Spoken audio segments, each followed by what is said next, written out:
Dan, I can verify that knee-deep in water on some roadways because we are knee-deep in water, and we're not out in the boonies. Coming up, and let me show you exactly where we are.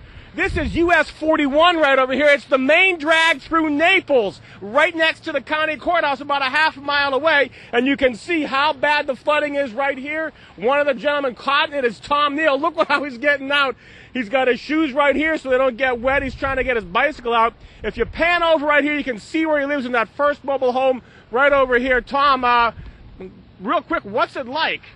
Well, it was real wet. Outside of that, you know, it's a real pain in the... Yeah, I'll bet it is. Hey, hold on, guys. I got to do something real quick, and I apologize for doing this, but that sometimes happens in hurricanes. I want to go a little further down. Thank you very much, Tom. I appreciate your help. Good luck getting out here. What is it?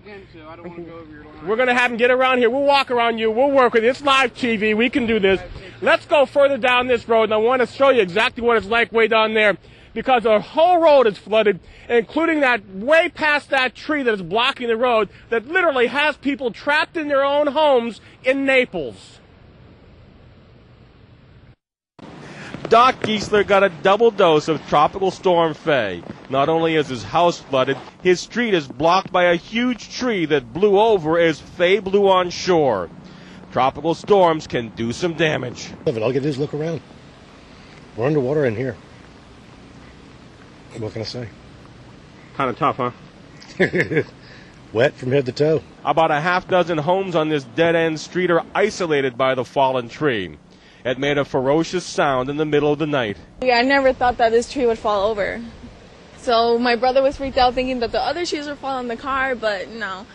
So I was scared. I was freaked out. I couldn't sleep all night.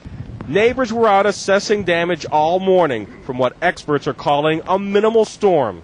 It wasn't minimal for these folks. And as you can see, some of the rain still coming down. 7 hours after the storm came on shore, the water still hasn't receded much. You see all the junk right up there at the grass line?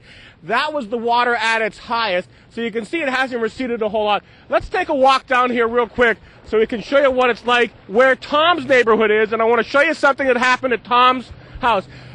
You know how you always hear somebody say, don't drive that pickup truck through flooded water? I know it looks cool and it feels cool to do that. Let me show what happened to Tom's house right here when a pickup truck came roaring through earlier today.